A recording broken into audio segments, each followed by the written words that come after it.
तो what is variable, variable क्या होता है? अगर सिंपल लैंग्वेज में मैं बात करूं तो variable is a value container. क्या करता है? वैल्यू कंटेन करता है, value container to store data value, to store data value. Data value को स्टोर करने के लिए वेरिएबल आप यूज करते हो, ठीक है। अब वेरिएबल ये बताओ कि ये डायनेमिकली टाइप्ड लैंग्वेज है कि स्टैटिकली टाइप्ड लैंग्वेज है? मैंने कल बताया था, कितने लोग को याद है? रिप्लाई करो मुझे। ये जो जावा स्क्रिप्ट है, डायनेमिकली टाइप्ड लैंग्वेज है कि स्टैटिकली टाइप्ड लैंग्वेज है?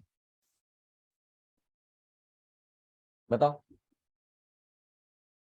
डायनेमिकली टाइप्ड लैंग्वेज है या स्टैटिकली टाइप्ड लैंग्वेज है? रिप्लाई करो सभी लोग। डायनेमिकली टाइप्ड लैंग्वेज है, वेरी गुड। मैंने कल बताया था कि ये जो जावा स्क्रिप्ट है डायनेमिकली टाइप्ड लैंग्वेज है, यानी कि इसमें आपको खुद से डेटा टाइप डिफाइन करने की जरूरत नहीं है। मैंने क्या बताया था कि आपको इंटीजर टाइप का वेरिएबल बनाना है तो ऐसा नहीं लिखना है कि इंट है। स्ट्रिंग टाइप का वेरिएबल बनाना है तो स्ट्रिंग ए नहीं लिखना है। फ्लोट टाइप का वेरिएबल बनाना है, फ्लोट ए नहीं लिखना है ना।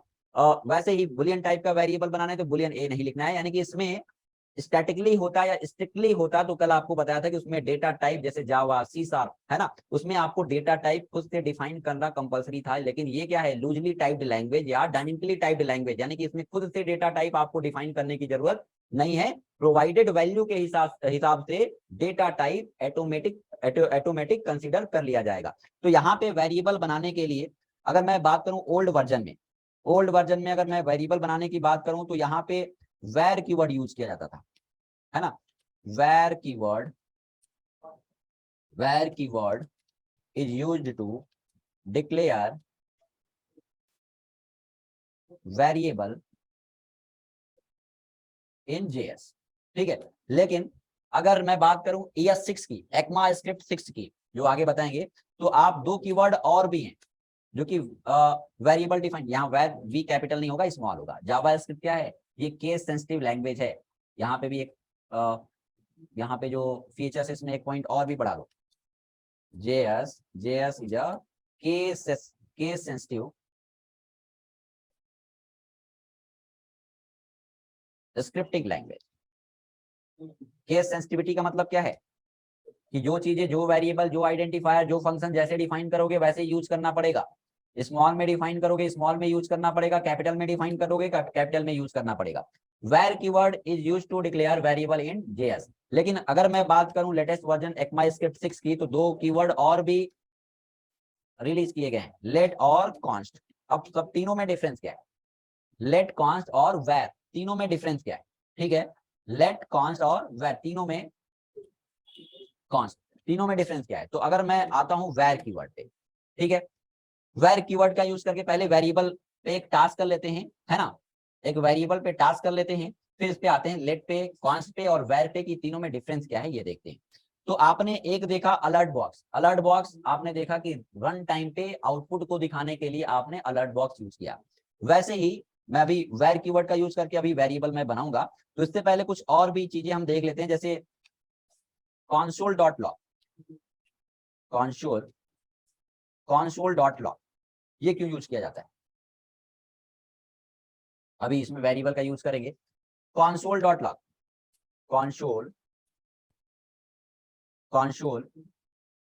console.log is used, चार्जर देना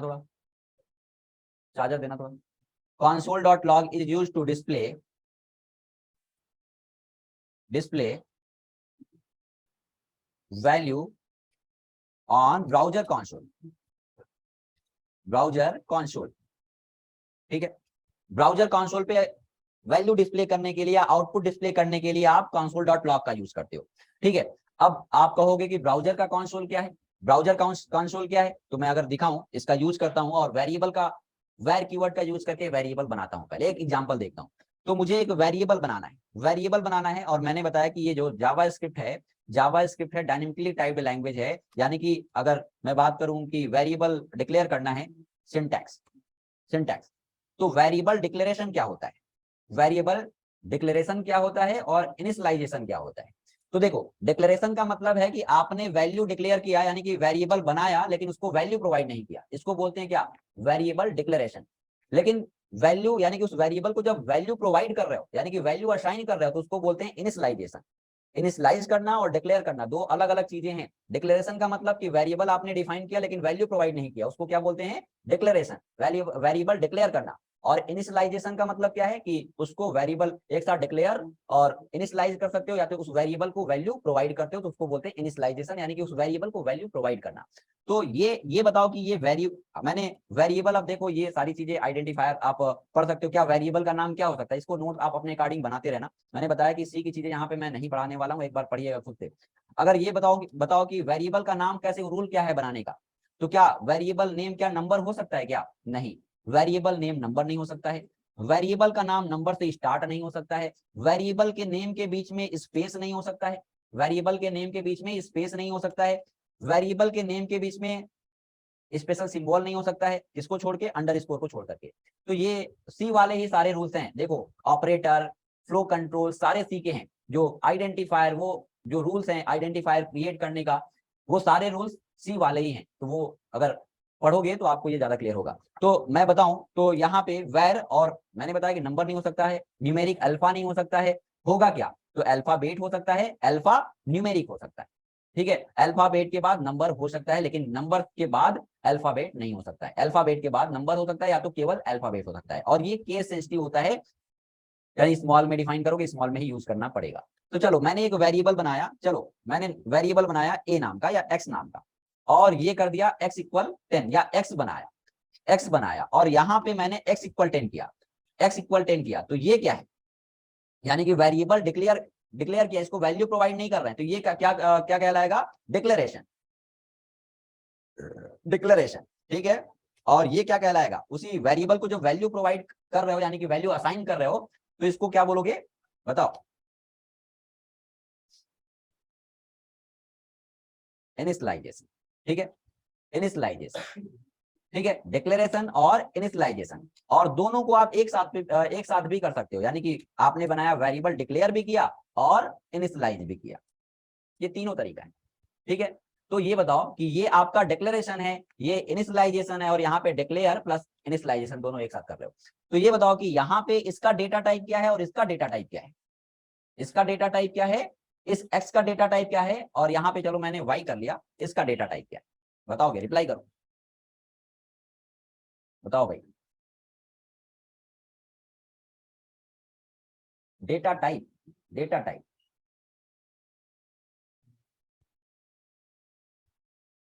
चलो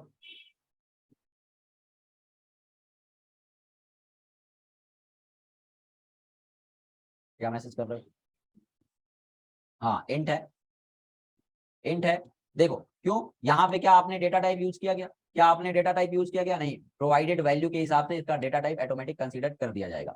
चलो तो यहाँ पे इसका यूज करके पहले वेर कीवर्ड का यूज करके देखते हैं, फिर उसके बाद तीनों में डिफरेंस देखेंगे, तीनों में डिफरेंस क्या है।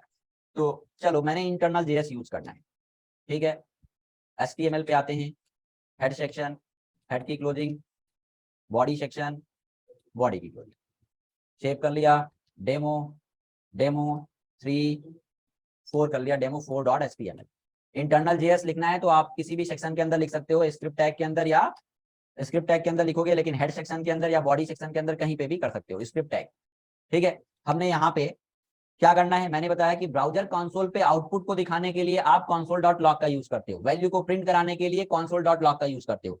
ब्राउजर कंसोल, अब ब्राउजर कंसोल क्या है? अगर मैं बात करूं कि ब्राउजर का कंसोल क्या है, तो ये ब्राउजर है, इसका कंसोल कौन सा है? आप क्या करोगे? राइट क्लिक करोगे, इसका कंसोल ओपन करने के लिए राइट क्लिक करोगे, राइट क्लिक करोगे, इंस्पेक्ट पे जाओगे, इस इंस्पेक्ट पे जाओगे, और यहाँ पे जब कंसोल पे क्लिक करोगे तो ये ब्राउजर का कंसोल है। यहाँ पे आपको आउटपुट दिखाने के लिए मैंने console.log का यूज क्या बताया, कि ब्राउजर के कंसोल पे आपको आउटपुट दिखाना है तो console.log का यूज करते हो। अब ब्राउजर का कंसोल कैसे ओपन करोगे भाई? मैंने बताया इस पे राइट क्लिक करोगे, या F12 प्रेस कर सकते हो, राइट क्लिक करोगे, इंस्पेक्ट पे जाओगे, और यहाँ पे आपको मेन्यू में दिखेगा, यहाँ मेन्यू टाइप का कुछ दिखेगा, लिस्ट दिखेगा, इसमें कंसोल क्लिक करोगे तो ये आपको यहाँ पे जो भी आप जावा स्क्रिप्ट के कोड लिखोगे और console.log से प्रिंट कराओगे तो उसका आउटपुट यहाँ पे दिखेगा। तो चलो कर लेते हैं। मैंने क्या करना है कि console.log का यूज करना है, तो मैंने लिखा console console console.log, console.log आप, मैंने वही मैसेज दिया, या JS बाई टेक फाइल, मैंने लिखा JS बाई टेक फाइल, ठीक है। ये आउटपुट कहाँ पे दिखेगा? अलर्ट बॉक्स में दिखेगा क्या? ब्राउजर के बॉडी सेक्शन में दिखेगा क्या? नहीं, ब्राउजर के कंसोल में दिखेगा। मैंने रन कराया, देखो मैंने रन कराया, इंस्पेक्ट किया, आउटपुट नहीं दिख रहा है। कहाँ आउटपुट दिखेगा भाई? ब्राउजर के कंसोल में दिखेगा। मैंने यहाँ पे कंसोल पे क्लिक किया, देखो क्या मैसेज आया, JS बाई टेक फाइल। देखो जूम करो, यहाँ पे देखो JS बाई टेक फाइल, यानी कि ब्राउजर के कंसोल में आपको आउटपुट को दिखाने के लिए आप कंसोल डॉट लॉग का यूज करते हो। चलो वैर कीवर्ड का यूज करते हैं, वैर कीवर्ड का यूज करते हैं। मैंने वेरिएबल बनाया, मैंने एक वेरिएबल बनाया num1 नाम का, num1 इक्वल कर लिया 10। एक वेरिएबल और बनाया, ये बताओ कि वेरिएबल डिक्लेयर कर रहे हैं और इनिशियलाइज कर रहे हैं, दोनों को एक साथ कर रहे हैं ना। तो यहाँ पे num1 इक्वल कर लिया 10 और num2 इक्वल कर लिया 20, दोनों को ऐड करना है। तो मैंने एक फिर से वेरिएबल बनाना पड़ेगा। मैंने, हो सकता है आप डायरेक्टली यहाँ पे इसकी वैल्यू दोनों को ऐड करके प्रिंट करा सकते हो, लेकिन मुझे क्या करना है कि डायरेक्ट नहीं प्रिंट करना है, मैंने इसके रिजल्ट को होल्ड करना है, यानी कि ऐड करके एक वेरिएबल पे होल्ड करना है। आप बहुत सारे तरीके कर सकते हो। तो मैंने RES एक वेरिएबल और डिक्लेयर किया और उसको मैंने उसमें इनिशियलाइज क्या किया, num1 प्लस num2 की वैल्यू। num1 की वैल्यू क्या है? num1 की वैल्यू क्या है 10, num2 की वैल्यू क्या है 20, दोनों को ऐड करना है। क्या कर लेंगे, num1 plus num2, num1 plus num2।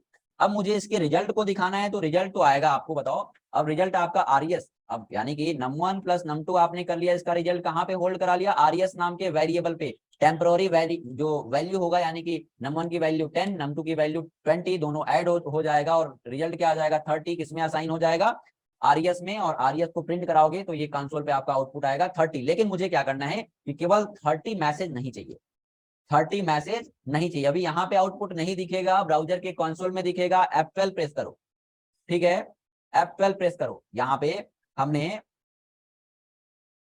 आप F12 प्रेस करोगे आएगा, मेरे में फंक्शन थोड़ा दूसरा है। तो मैंने क्या किया, इस पे इंस्पेक्ट किया, इंस्पेक्ट किया, कंसोल पे जाते हैं, ब्राउजर के कंसोल पे जाते हैं भाई, ठीक है, यहाँ पे आते हैं, कंसोल पे जाते हैं, बंद किया, राइट क्लिक किया, इंस्पेक्ट पे जाते हैं, थोड़ा मैंने बड़ा कर दिया था, ये देखो यहाँ पे क्या आया, रिजल्ट 30, रिजल्ट 30 आया। लेकिन मुझे रिजल्ट ये नहीं चाहिए, मुझे रिजल्ट क्या चाहिए, मुझे इसके साथ स्ट्रिंग मैसेज भी चाहिए। तो कॉन्केटिनेशन ऑपरेटर का यूज करना पड़ेगा, कॉन्केटिनेशन ऑपरेटर का यूज करना पड़ेगा। यानी कि देखो, जब भी आपको स्ट्रिंग के साथ, स्ट्रिंग क्या होता है, string is a collection of character enclosed with single और डबल कोट्स, यानी कि सिंगल या डबल कोट्स के अंदर कलेक्शन ऑफ जो कैरेक्टर होता है उसको बोलते हैं क्या, string. String is a collection of character enclosed with single और डबल कोट। कहने का मतलब यह है कि स्ट्रिंग क्या होता है, अभी ये स्ट्रिंग का टॉपिक भी आएगा। तो देखो ये स्ट्रिंग है, स्ट्रिंग व्हाट इज स्ट्रिंग, हमने लिखा स्ट्रिंग, स्ट्रिंग का क्या होता है, अभी डेटा टाइप बताएंगे तो बताएंगे स्ट्रिंग। तो string is a collection of या सीक्वेंस ऑफ या collection of sequence of character enclosed with single और, इसको मैं ऊपर कर दूं, सिंगल और डबल कोट्स, सिंगल और double quotes is known as string, ठीक है। यानी कि देखो ये क्या स्ट्रिंग है, क्या बताओ, ये स्ट्रिंग है, रिप्लाई करो, क्या ये स्ट्रिंग है? स्ट्रिंग कलेक्शन ऑफ कैरेक्टर तो है, लेकिन सिंगल और डबल कोट्स के अंदर ये स्ट्रिंग नहीं है ना। तो ये हमें क्या करना पड़ेगा, राम, ये राम स्ट्रिंग है क्या, ये बताओ, ये स्ट्रिंग है क्या, इंटीजर है, ये बताओ ये स्ट्रिंग है क्या, मैं बात करूं राम की, राम, ठीक है, ये स्ट्रिंग है। अगर मैं बात करूं सिंगल कोट्स के अंदर या डबल कोट्स के अंदर कुछ भी कलेक्शन ऑफ कैरेक्टर है वो स्ट्रिंग होगा। ये टेक फाइल, ये स्ट्रिंग है क्या, है, हाँ, ठीक है। ये बताओ कि ये स्ट्रिंग है कि नहीं है, डबल कोट भले ही नंबर है लेकिन डबल कोट्स या सिंगल कोट्स के अंदर आ गया तो ये क्या है, स्ट्रिंग है। ये स्ट्रिंग है कि नहीं, ये स्ट्रिंग है कि नहीं, बिल्कुल स्ट्रिंग है। डबल कोट्स के अंदर आ गया कलेक्शन ऑफ कैरेक्टर या नंबर, तो ये क्या है, स्ट्रिंग है, ठीक है। तो मैं बात करूं कि मुझे मेरा रिजल्ट क्या आ रहा है, मेरा रिजल्ट आ रहा है, अभी मैंने कंसोल पे प्रिंट करा है, तो रिजल्ट इज 30 ऐसा मैसेज आ रहा है। लेकिन मेरा रिक्वायरमेंट क्या है, कि मेरा रिक्वायरमेंट ये है कि रिजल्ट 30 नहीं आना चाहिए, मेरा रिक्वायरमेंट ये है कि उसके साथ एक मैसेज भी आना चाहिए।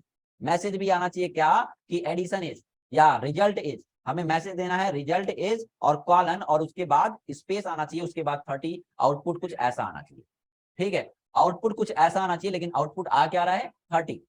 तो मुझे क्या करना है, इसके बीच में कॉन्केटिनेशन ऑपरेटर का यूज करना पड़ता है हर प्रोग्रामिंग लैंग्वेज में या हर स्क्रिप्टिंग लैंग्वेज में। मैक्सिमम जगह क्या यूज करते हो, कॉन्केटिनेशन के लिए, यानी कि हमें मैसेज देना है तो पहले तो स्ट्रिंग के साथ मैसेज देना है, तो स्ट्रिंग क्या होगा, स्ट्रिंग हमें मैसेज, जो भी मैसेज देना है, जैसा भी स्ट्रिंग मैसेज देना है सेम डबल कोट्स के अंदर वैसा ही आप लिख दोगे, रिजल्ट इज, और उसके बाद मुझे क्या देना है, यानी कि ये स्ट्रिंग मैसेज देना है तो मैंने डबल कोट्स के अंदर या सिंगल कोट्स के अंदर मैंने रिजल्ट इज, और उसके बाद एक स्पेस आना चाहिए, उसके बाद एक कॉलन आना चाहिए तो कॉलन दे दिया, और उसके बाद भी स्पेस आना चाहिए तो स्पेस दे दिया, यहाँ पे स्पेस दे दिया। अब मुझे क्या करना है कि रिजल्ट को प्रिंट करना है, तो रिजल्ट हमारा किसमें, आरईएफ में, क्या ये बताओ कि ये क्या तरीका सही है, बताइए भाई, क्या ये तरीका सही है, रिप्लाई करिए, बताओ क्या करना पड़ेगा। मैंने बताया कि इसके बीच में कॉन्केटिनेशन ऑपरेटर का यूज करना पड़ेगा, और जावा स्क्रिप्ट में कॉन्केटिनेशन ऑपरेटर के लिए आप क्या यूज करते हो, यानी कि कॉन्केटिनेशन ऑपरेटर प्लस का यूज करते हो। मैक्सिमम प्रोग्रामिंग लैंग्वेज और स्क्रिप्टिंग लैंग्वेज में आप प्लस का यूज करते हो। केवल पाइथन होगा, अगर ये पाइथन होता तो क्या यूज करते, कॉमा, और पीएचपी होता तो डॉट यूज करते। अगर पीएचपी में आपको कॉन्केटिनेशन करना होता तो आप यूज करते डॉट, और पाइथन होता तो कॉमा, लेकिन मैक्सिमम जगह आप क्या यूज करोगे, प्लस का यूज करोगे। जब भी आपको स्ट्रिंग के साथ वेरिएबल की वैल्यू को प्रिंट कराना होगा गाइस, तो क्या करोगे, आप यूज करोगे प्लस का। मैक्सिमम जगह आप प्लस यूज करोगे, पीएचपी में मैंने बताया डॉट यूज करोगे, और पाइथन में कॉमा यूज करोगे। चलो आते हैं यहाँ पे, तो हमें रिजल्ट कैसा चाहिए भाई, हमने रिजल्ट केवल 30 नहीं चाहिए, इसमें क्या है 10, इसमें है 20, और दोनों को ऐड किया, रिजल्ट आया आरईएस में। इसमें हमें आउटपुट दिखाना है रिजल्ट, तो हमने लिखा सिंगल कोट या डबल कोट्स के अंदर आपको स्ट्रिंग बनाना पड़ेगा। मैंने लिखा रिजल्ट एज, रिजल्ट एज, और स्पेस दिया। यहाँ पे आरईएस क्या सही है, नहीं, इसके बीच में कॉन्केटिनेशन ऑपरेटर यूज करना पड़ेगा प्लस। ओके, तो चलो अब आउटपुट को देखते हैं, रन करा लेते हैं, रन करा लेते हैं। यहाँ पे मैंने रन कराया इसको, और ब्राउजर कंसोल पे जाते हैं, कंसोल पे जाते हैं और मिनिमाइज कर लेते हैं। यहाँ पे आते हैं, यहाँ आया, देखो क्या आया आउटपुट, देखो रिजल्ट इज 30, रिजल्ट इज 30। तो बात ये आती है कि आपने वेरिएबल, वेर कीवर्ड का यूज करके आपने वेरिएबल बनाया है। अब देखते हैं तीनों में डिफरेंस क्या है। ठीक है, वेर कीवर्ड का यूज करके वेरिएबल बनाते हो, लेट कीवर्ड का यूज करके वेरिएबल बनाते हो, और कॉन्स्ट कीवर्ड का यूज करके वेरिएबल बनाते हो। तीनों में डिफरेंस क्या होगा, मैंने आपको इनिशियलाइजेशन, वेरिएबल इनिशियलाइजेशन और डिक्लेरेशन बताया अभी। तो फिर से आते हैं नोट्स पे, यहाँ पे। तो जो वेर कीवर्ड का यूज करके बनाते हो variable, var keyword, var variable, जो वेर कीवर्ड का यूज करके जो वेरिएबल बनाते हो, var variable can be updated, देखो मतलब क्या है, updated and redeclare, redeclare, declare, declaration क्या होता है अभी मैंने बताया कि var variable can be updated and redeclare, यानी कि कहने का मतलब ये है कि इसके वैल्यू को आप चेंज भी कर सकते हो। एक बार डिक्लेयर किया, दूसरी बार भी उसी नाम से फिर से वेरिएबल डिक्लेयर कर सकते हो, तीसरी बार फिर से रीडिक्लेयर कर सकते हो, और उसके वैल्यू को आप चेंज भी कर सकते हो। कहने का मतलब यह है कि एक वेरिएबल वेर कीवर्ड का यूज करके मैंने बताया, तो इसको मैंने बताया क्या कि इसकी वैल्यू को चेंज भी कर सकते हो, वैल्यू को अपडेट भी कर सकते हो, और रीडिक्लेयर भी कर सकते हो। डिक्लेरेशन अभी बताया, तो मैंने एक वेरिएबल बनाया एक्स नाम का, एक्स नाम का वेरिएबल डिक्लेयर किया, ये डिक्लेरेशन अभी बताया था। हमने एक्स नाम का एक वेरिएबल डिक्लेयर किया, और इसको मान लो कि मैंने वैल्यू दे दिया x इक्वल 10, या यहीं पे डिक्लेयर, डिक्लेरेशन और असाइनमेंट यानी कि इनिशियलाइजेशन दोनों कर लिया। ठीक है, और इसके वैल्यू को फिर से मैं, यानी कि यहाँ पे आप प्रिंट कराओगे, यानी कि यहाँ पे आप अलर्ट कराओगे, अलर्ट ऑफ x, तो यहाँ पे आपका आउटपुट क्या आएगा, यहाँ पे आउटपुट आएगा आपका 10 आएगा। और यहाँ इसी के नीचे मैंने x की वैल्यू क्या कर दी, 50 कर दी, और फिर से मैं यहाँ पे प्रिंट करा रहा हूं, तो इसकी वैल्यू क्या आएगी भाई, 50 आंसर आएगा अलर्ट में आपका। यानी कि x को यहाँ पे प्रिंट कराओगे तो आपका आउटपुट आएगा 50। यानी कि इसके वैल्यू को आप, एक ही वेरिएबल के वैल्यू को अपडेट कर सकते हो, चेंज कर सकते हो, और फिर से इसके वैल्यू को मैं फिर से रीडिक्लेयर भी कर सकता हूँ। यानी कि वेर, ये मैंने बताया था कि रीडिक्लेरेशन, डिक्लेरेशन मैंने बताया था कि आपने एक बार यहाँ पे डिक्लेयर किया और फिर से उसको डिक्लेयर कर सकते हो, रीडिक्लेरेशन कर सकते हो वेर कीवर्ड का यूज करके। यानी कि आपने यहाँ पे एक बार डिक्लेयर किया है, यहाँ पे इनिशियलाइज किया है, तो इसकी वैल्यू, पहले x की वैल्यू क्या थी, 10 थी, आपने फिर उसी x की वैल्यू 50 कर ली, यहाँ पे प्रिंट करा रहे हो तो क्या आ रहा है 10, और उसी x की वैल्यू यहाँ पे क्या आएगा, यहाँ पे आएगा 50, और फिर से उसी वेरिएबल को आपने रीडिक्लेयर कर लिया। लेकिन अगर यही होता लेट होता तो क्या होता, लेट होता तो इसकी वैल्यू को यानी कि वैल्यू को अपडेट कर सकते हो, लेकिन रीडिक्लेयर नहीं कर सकते हो। तो देखो थोड़ा थोड़ा चेंज है। लेट वेरिएबल, अभी इसका एग्जांपल भी देखेंगे। Let variable can be updated but not redeclare. ठीक है, इसको रीडिक्लेयर नहीं कर सकते हो। कहने का मतलब ये है कि आपने एक बार यहाँ पे x नाम का वेरिएबल, a नाम का वेरिएबल डिक्लेयर कर लिया, a नाम का वेरिएबल, और मैंने a को असाइन कर दिया 20। ठीक है, तो इसकी वैल्यू को यहाँ पे प्रिंट कराओगे, अलर्ट ऑफ आपने किया a, तो यहाँ पे आपका आउटपुट आएगा 20, और यहाँ पे फिर से उसकी a की वैल्यू को आप चेंज कर सकते हो, कोई दिक्कत नहीं है, और फिर से यहाँ पे प्रिंट कराओगे तो क्या आएगा मैसेज आपका, यहाँ पे आउटपुट प्रिंट कराओगे तो मैसेज आएगा 50, लेकिन उसको रीडिक्लेयर नहीं कर सकते हो। यानी कि आपने यहाँ पे देखा था वेर कीवर्ड का यूज करके आपने सेम नाम से वेरिएबल बनाया था, तो एक बार डिक्लेयर किया, फिर से उसको दूसरी बार उसी स्कोप में, उसी फंक्शन में, उसी कोड में आप फिर से रीडिक्लेरेशन कर सकते हो। लेकिन अगर यहाँ पे फिर से उसी नाम से फिर से आपने वेरिएबल डिक्लेयर किया तो ये पॉसिबल नहीं है, ये पॉसिबल नहीं है। यानी कि वैल्यू अपडेट कर सकते हो लेकिन रीडिक्लेयर नहीं कर सकते हो। क्लियर है? समझ पा रहे हो? बताओ भाई, समझ पा रहे हो? समझ पा रहे हो?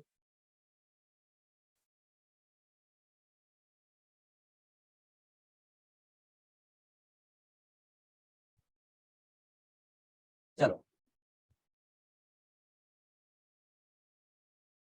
हाँ चलो, और तीसरा, कॉन्स्ट कीवर्ड का यूज करके अगर वेरिएबल बनाते हो, कॉन्स्ट कीवर्ड का यूज करके वेरिएबल बनाते हो, तो देखो कॉन्स्ट का मतलब होता है कांस्टेंट वेरिएबल। कॉन्स्ट का मतलब होता है कांस्टेंट वेरिएबल, यानी कि इसके वैल्यू, यानी कि इसको रीडिक्लेरेशन भी नहीं किया जा सकता है और अपडेट भी नहीं किया जा सकता। यानी कि एक बार वैल्यू प्रोवाइड कर दिया, एक बार वैल्यू प्रोवाइड कर दिया तो उसकी वैल्यू को चेंज नहीं किया जा सकता है। कांस्टेंट वेरिएबल बनाने के लिए आप कॉन्स्ट कीवर्ड का यूज करते हो, यानी कि const variable, const variable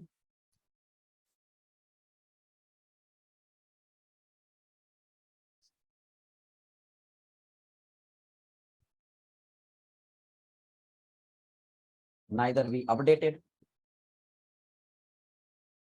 nor redeclare, not redeclare। Okay, तो ये चेंज है। यानी कि इसमें क्या होगा कि आपने एक कॉन्स्ट कीवर्ड का यूज करके वेरिएबल बना दिया, कॉन्स्ट कीवर्ड का यूज करके आपने वेरिएबल बना दिया, इसकी वैल्यू को आपने इनिशियलाइज भी कर लिया, तो इसके वैल्यू को आप चेंज नहीं कर सकते हो। यानी कि यहाँ पे आप अलर्ट कराओगे, यहाँ पे अलर्ट कराओगे तो आएगा आपका आउटपुट 10, यहाँ पे अलर्ट कराओगे आप आउटपुट आएगा 10। यहाँ पे मैंने इसको वैल्यू को चेंज करना चाहा लेकिन पॉसिबल नहीं है, और इसके केस में क्या आएगा, एरर। ठीक है, यानी कि इसके वैल्यू को चेंज नहीं कर सकते हो, और न ही आप सेम नाम से रीडिक्लेयर भी कर सकते हो कॉन्स्ट। और मैंने यहाँ पे वेरिएबल बनाया था एक्स, फिर से हम यहाँ पे चाहें कि रीडिक्लेयर करें तो पॉसिबल नहीं है, इसके केस में आएगा एरर। ओके, ठीक है, तो चलो आते हैं ये इस एग्जाम्पल पे आते हैं। मैंने ये आपको बताया था, इसको कॉपी मैं करता हूँ, ठीक है, और कॉपी करता हूँ और नेक्स्ट पेज पे आता हूँ, बेसिक स्ट्रक्चर बनाता हूँ। अब देखो ये बेसिक स्ट्रक्चर आप नहीं बनाओगे तो भी ये HTML ब्राउजर क्या करेगा कि बेसिक स्ट्रक्चर बना देगा। आप डायरेक्ट स्क्रिप्ट टैग के अंदर इसका कोड कर सकते हो, है ना, डायरेक्ट स्क्रिप्ट टैग के अंदर कोड कर सकते हो जावा स्क्रिप्ट का। आप HTML head section, body section नहीं भी बनाओगे तो ब्राउजर उसके लिए उसका बेसिक स्ट्रक्चर क्रिएट कर देगा। मुझे क्या करना है, मुझे सेव करना है, मैंने डेस्कटॉप पे सेव किया इसको। डेस्कटॉप पे हमने फोल्डर क्रिएट करा था, डेस्कटॉप पे हमने फोल्डर क्रिएट करा था JavaScript and ECMAScript. Demo 4 था, मैंने डेमो 5 से इसको सेव कर लिया, डेमो 5.html। ठीक है, इसका जो कोड है आपको पता है कि ये इंटरनल जेएस लिखना है तो स्क्रिप्ट टैग के अंदर करना पड़ेगा। मैंने स्क्रिप्ट टैग यूज किया और यहाँ पे वो कोड पेस्ट कर दिया। अब देखो ये बेसिकली है क्या, ये स्लैश, यानी कि इसमें सिंगल लाइन कमेंट करना है तो आप डबल स्लैश यूज करोगे, और मल्टी लाइन कमेंट करना है, तो आप स्लैश एस्टिक स्लैश का यूज करोगे। ठीक है, स्लैश एस्टिक, हमने यहाँ पे वेर कीवर्ड, मैंने यहाँ पे एक डॉक स्ट्रिंग डिफाइन कर लिया, वेर कीवर्ड। ठीक है, तो मल्टी लाइन कमेंट करने के लिए आप, यानी कि जितने लाइन कमेंट करना चाहते हो यहाँ पे ओपन करोगे, इसको पूरे को कमेंट करना है तो यहाँ पे आप एस्टिक स्लैश से क्लोज कर सकते हो। यानी कि इसको मैंने हटाया, मैंने यहाँ पे एक कमेंट दिया वेर कीवर्ड, तो देखो ये जरूरी नहीं है। तो देखो यहाँ पे मैंने वेरिएबल डिक्लेयर किया था x = 10, और अलर्ट मैंने किया, अलर्ट से क्या होगा, अलर्ट से होगा आपका रन टाइम पे एक आउटपुट आएगा, एक्स की जो भी वैल्यू होगी वो आउटपुट में आ जाएगा। फिर आपने उसको क्या किया, एक्स की वैल्यू को अपडेट किया, चेंज किया, यानी कि पुरानी वैल्यू नई वैल्यू से क्या हो जाएगी, रिप्लेस हो जाएगी। चार्जर देना, चार्जर, लैपटॉप चार्जर, ठीक है। जो पुरानी वैल्यू है, जब भी आप वैल्यू को फिर से असाइन, उसी वेरिएबल को वैल्यू दूसरी वैल्यू प्रोवाइड करोगे तो वो अपडेट हो जाएगी, यानी कि पुरानी वैल्यू नई वैल्यू से रिप्लेस हो जाएगी, अगर आपने क्या किया है, वैर कीवर्ड का यूज करके वेरिएबल डिक्लेयर किया है तो। और यानी कि इसकी आपने फिर यहाँ पे अगर एक्स की वैल्यू को प्रिंट कराओगे तो क्या आएगा, 50 आएगा। यहाँ पे प्रिंट कराओगे तो क्या आएगा, यहाँ पे आएगा आपका 10, यहाँ पे आएगा 10, ठीक है। लेकिन और चलो इतना तो आप देखो, तो मैंने एक टॉपिक लिखवाया था कि where वेरिएबल कैन अपडेटेड, यानी कि इसकी वैल्यू को, ये एक्स वैर कीवर्ड का यूज करके आपने बनाया है वेरिएबल, तो इसकी वैल्यू को आप अपडेट कर सकते हो। मैंने रन कराया, मैंने रन कराया, देखो आया क्या, 10 आया, और फिर उसके बाद आउटपुट आएगा क्या, 50। चलो, और दूसरा एक पॉइंट लिखवाया था,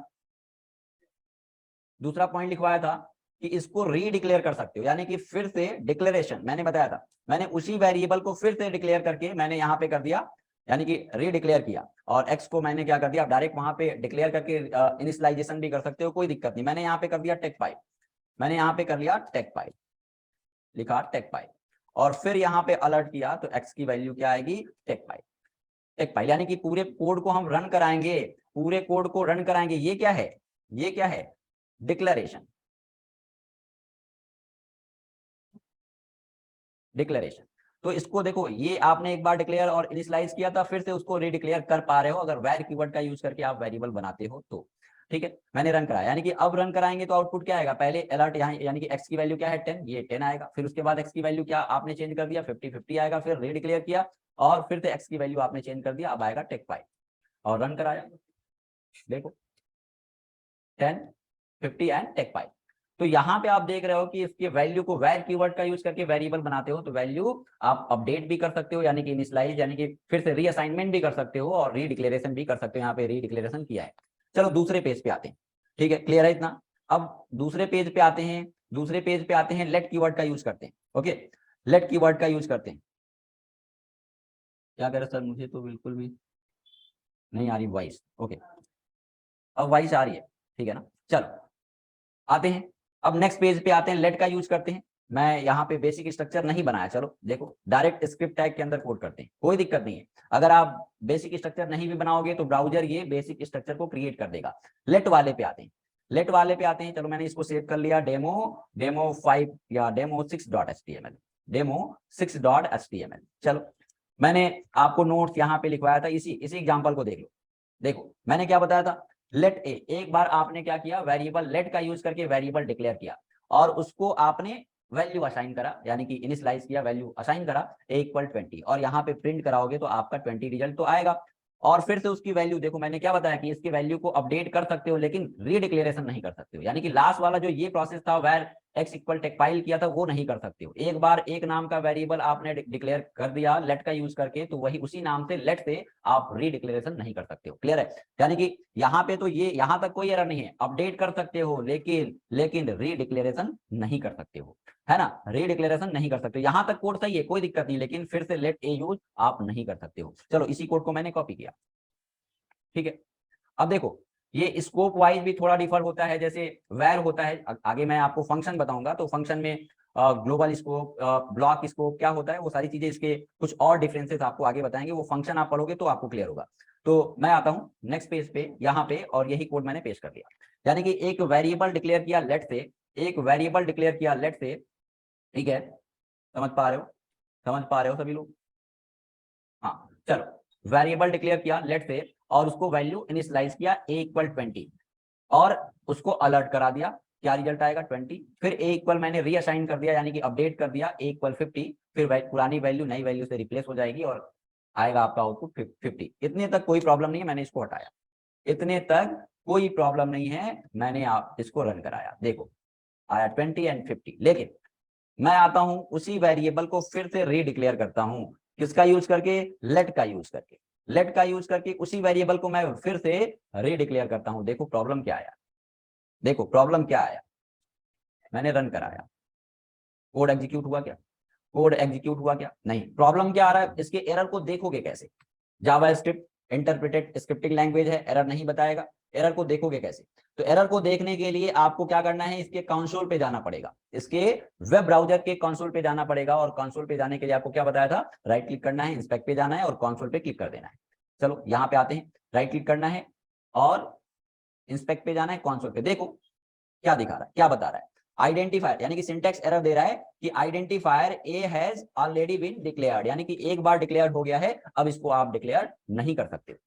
ठीक है, तो लेट कीवर्ड का यूज करके अगर आइडेंटिफायर आप बनाते हो तो उसको अपडेट कर सकते हो, लेकिन रीडिक्लेयर नहीं कर सकते हो। तो देखो, यानी कि यही तो मैंने आपको बताया कि इसके केस में क्या आएगा, सिंटैक्स एरर। इसके केस में क्या आया, सिंटैक्स एरर आया। क्यों? क्योंकि मैंने पहले ही डेफिनेशन में ही आपको लिखवाया है कि अगर लेट कीवर्ड का यूज करके आप क्या बनाओगे, लेट कीवर्ड का यूज करके वेरिएबल बनाते, लेट कीवर्ड का यूज करके वेरिएबल बनाते हो और फिर से उसको रीडिक्लेयर करते हो तो प्रॉब्लम आएगा। ठीक है, तो प्रॉब्लम आएगा। चलो, तो ये आपका एरर आएगा, ये एरर आएगा इसके केस में। इसको मल्टी लाइन कमेंट करना है तो मैंने इसको कमेंट कर लिया। ठीक है, अब आते हैं तीसरा, कॉन्स कीवर्ड का यूज करके। कॉन्स कीवर्ड का यूज करके अगर वेरिएबल बनाते हो तो वो क्या होता है, कांस्टेंट टाइप का वेरिएबल बनाने के लिए कॉन्स कीवर्ड का यूज करते हैं। और देखो, वेर कीवर्ड का यूज करके आप वेरिएबल बनाते हो तो वो ग्लोबल स्कोप और लोकल स्कोप यानी कि ब्लॉक स्कोप दोनों हो सकता है। अभी स्कोप आप इसके स्कोप आपको पता नहीं चलेंगे, समझ नहीं आएगा आपको, मैं फंक्शन जब बताऊंगा तो इसके स्कोप से कैसे ये डिफर है थोड़ा, ये भी आपको क्लियर कराऊंगा। यानी कि ये जो लेट कीवर्ड का यूज करके आप वेरिएबल बनाते हो ये ब्लॉक स्कोप होते हैं, आगे समझ आएगा जब फंक्शन बताएंगे। और जो वेर कीवर्ड का यूज करके वेरिएबल बनाते हो तो वो ग्लोबल स्कोप भी हो सकता है और ब्लॉक स्कोप भी हो सकता है। ठीक है, तो ये डिफरेंस आपको तब समझ आएगा जब आप फंक्शन पढ़ोगे। तो लेट और कॉन्स कीवर्ड का यूज करके जब आप वेरिएबल बनाते हो ये दोनों वेरिएबल ब्लॉक्ड स्कोप होते हैं, लेकिन वेरिएबल वेर कीवर्ड का यूज करके बनाते हो तो वो ग्लोबल स्कोप होता है और ब्लॉक स्कोप दोनों होता है। अगर फंक्शन के बाहर बनाओगे तो वो ग्लोबल स्कोप होगा और फंक्शन के अंदर जिस ब्लॉक के अंदर बनाओगे तो ब्लॉक स्कोप होगा। ये आपको जब फंक्शन टॉपिक पढ़ाऊंगा तो आपको क्लियर होगा। चलो, तो ये लेट कीवर्ड का यूज करके आपने वेरिएबल डिफाइन करना देखा, डिक्लेयर करना देखा। अब नए पेज पे आते हैं, नए पेज पे आते हैं, स्क्रिप्ट टैग यूज किया, स्क्रिप्ट टैग यूज किया, कॉन्स कीवर्ड का यूज करके वेरिएबल डिक्लेयर करोगे तो क्या होगा, मैंने बताया था कि नहीं आप उसके वैल्यू को अपडेट कर सकते हो, यानी कि रीअसाइनमेंट नहीं कर सकते हो। एक बार आपने असाइन वैल्यू कर दिया तो उसके वैल्यू को आप चेंज नहीं कर सकते हो। कांस्टेंट टाइप का वेरिएबल बनाने के लिए कॉन्स कीवर्ड का यूज करते हैं जावास्क्रिप्ट में। ठीक है, तो इसका भी एक एग्जांपल आपको मैंने बताया था। चलो, इसका भी एक एग्जांपल बताया था ये। ठीक है, चलो आते, इसको कॉपी किया, इसको कॉपी किया, नेक्स्ट पेज पे आते, नेक्स्ट पेज पे आते, यहाँ पे पेस्ट कर लेते हैं, सेव कर लेते हैं और कर लिया demo, demo 7.html, demo 7.html। चलो, इसमें कोई प्रॉब्लम है अभी? देखो ये एरर, ये ऐसे इसके केस में मैंने बताया था कि एरर आएगा, तो इसको कमेंट कर लें, इसको हम कर लें कमेंट या हटा देते हैं। देखो इसमें क्या प्रॉब्लम है, सभी लोग रिप्लाई करो। इसमें कहा किस लाइन से एरर जनरेट हुआ है आप बताइए, किस लाइन से? लाइन नंबर 1 2 3 4 5 6 लाइन है इसमें, तो किस लाइन से एरर इसमें जनरेट हुआ है बताओ, रिप्लाई करो आप, बताइए भाई, रिप्लाई करिए, बोलिए, बताइए लाइन नंबर, बताइए line number, line number Aastha, Amrita, very good. Line number 5 नहीं, लाइन देखते हैं कहां पे एरर है। देखो, देखो यहाँ पे आपने वेरिएबल डिक्लेयर किया, यहाँ पे यहाँ तक कोई प्रॉब्लम नहीं था, लेकिन मैंने बताया कि कॉन्स्ट कीवर्ड का यूज करके वेरिएबल बनाते हो तो उसको रीअसाइनमेंट नहीं कर सकते हो। यहाँ पे असाइनमेंट कैसे पॉसिबल है, नहीं पॉसिबल है, तो इसी लाइन से एरर आ गया, प्रॉब्लम आ गया। और यहाँ से प्रॉब्लम है और यहाँ पे भी प्रॉब्लम है कि आपको, आपने यहाँ पे देखो मैंने बताया था कि कॉन्स्ट कीवर्ड का यूज करके वेरिएबल डिफाइन करते हो, डिक्लेयर करते हो तो क्या होगा, ना ही रीअसाइनमेंट कर सकते हो ना ही रीडिक्लेरेशन कर सकते हो, दोनों। यहाँ से देखो, यहाँ से लेके यहाँ तक ये प्रॉब्लम है। तो चलो, एक प्रॉब्लम मैंने इसको हटाया, क्या आया, इसको रन करते हैं, एरर आएगा कि नहीं? देखो एरर आया, एरर आया, देखो ये तो आया मैसेज, ऊपर का लाइन एग्जीक्यूट होगा, हुआ। और इंस्पेक्ट पे आते हैं, इंस्पेक्ट पे आते हैं, कंसोल पे आते हैं, देखो क्या आया, असाइनमेंट टू कांस्टेंट वेरिएबल, यानी कि टाइप एरर आया है ना, टाइप एरर आया है, यानी कि कांस्टेंट वेरिएबल को आप असाइनमेंट नहीं कर सकते, असाइन वैल्यू असाइन नहीं कर सकते हो, तो ये प्रॉब्लम आया। एक प्रॉब्लम तो ये आया, इसको मैंने कमेंट किया, इसको मैंने कमेंट कर दिया। चलो, एक प्रॉब्लम देखा। अब मैंने फिर से क्या किया, एक फिर से रीडिक्लेयर किया, मैंने किया कॉन्स्ट, कॉन्स्ट और एक्स नाम का ही मैंने फिर से एक वेरिएबल और डिक्लेयर किया। देखो ये भी प्रॉब्लम है, ये भी प्रॉब्लम है। एक कोई आउटपुट नहीं आया। इंस्पेक्ट पे आते हैं, इंस्पेक्ट पे आते हैं, कंसोल पे जाते हैं, प्रॉब्लम आया identifier x has already been declared, यानी कि ये जो आपका एक्स है पहले से यानी कि ऑलरेडी ये डिक्लेयर हो चुका है, फिर से आप किसी नाम का वेरिएबल आइडेंटिफायर डिक्लेयर नहीं कर सकते हो। आइडेंटिफायर क्या होता है? आइडेंटिफायर क्या होता है?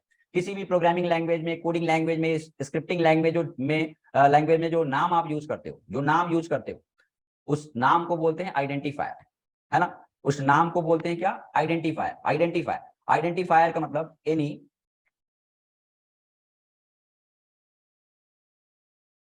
नेम used in JavaScript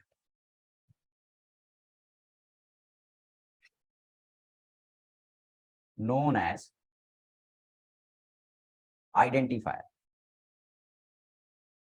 क्या मतलब है? जो भी नाम आप यूज करते हो, it can be function name, it can be कोई भी नाम आप बनाते हो, it can be function name, variable name, comma class, इसमें भी बना सकते हो क्लास नेम,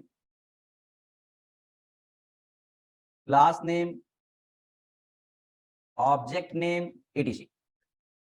कहने का मतलब ये है कि आप फंक्शन बनाते हो, फंक्शन का नाम देते हो, ये आइडेंटिफायर है। जैसे फंक्शन बनाया, अभी फंक्शन बनाने के लिए फंक्शन टॉपिक चलेगा लगभग 2 से 3 दिन, तो यहाँ पे फंक्शन बनाने के लिए फंक्शन कीवर्ड का यूज करते हैं। तो फंक्शन बनाने के लिए जो नाम यूज करते हो, वेरिएबल बनाते हो, वेर कीवर्ड का यूज करके, जैसे मैंने एक्स बनाया, तो ये क्या है? ये जो नाम यूज करते हो, आपने यहाँ पे क्लास बनाया टेस्ट नाम का, तो क्लास बनाया टेस्ट नाम का, जो टेस्ट आप नाम यूज की हो। आपने ऑब्जेक्ट बनाया, ऑब्जेक्ट के लिए मैंने मान लो कर लिया ओबीजे, और ऑब्जेक्ट बनाया आपने, ऑब्जेक्ट बनाया, तो ऑब्जेक्ट का जो नाम आप यूज करते हो, आपने एरे बनाया, तो एरे का जो नाम यूज करते हो, यानी कि कोई भी प्रोग्रामिंग लैंग्वेज में, जैसे जावा में, सी में, यानी कि जो भी नाम आप यूज करते हो उसी को बोलते हैं आइडेंटिफायर। फंक्शन, ये क्या हो सकता है? फंक्शन नेम हो सकता है, वेरिएबल नेम हो सकता है, क्लास नेम हो सकता है, ऑब्जेक्ट नेम हो सकता है, एरे नेम हो सकता है, कुछ भी, जो भी आप प्रोग्रामिंग लैंग्वेज में जो नाम बनाते हो, जो नाम यूज करते हो, उसको बोलते हैं आइडेंटिफायर। आइडेंटिफायर बनाने के रूल्स क्या है? आपको पता है कि आइडेंटिफायर नंबर नहीं हो सकता है, नंबर से स्टार्ट नहीं हो सकता है, आइडेंटिफायर के नेम के बीच में स्पेस नहीं हो सकता है, स्पेशल कैरेक्टर नहीं हो सकता है। तो ये सारी चीजें आपको थोड़ा सा बेसिक आइडिया होगा आइडेंटिफायर बनाने का। तो वेरिएबल भी क्या है? वेरिएबल का जो नाम आप ये यूज कर रहे हो, ये नाम जो बना रहे हो, ये क्या होगा? ये नंबर नहीं हो सकता है, नंबर से स्टार्ट नहीं हो सकता है, इसके बीच में स्पेस नहीं हो सकता है। तो ये था आइडेंटिफायर। मैं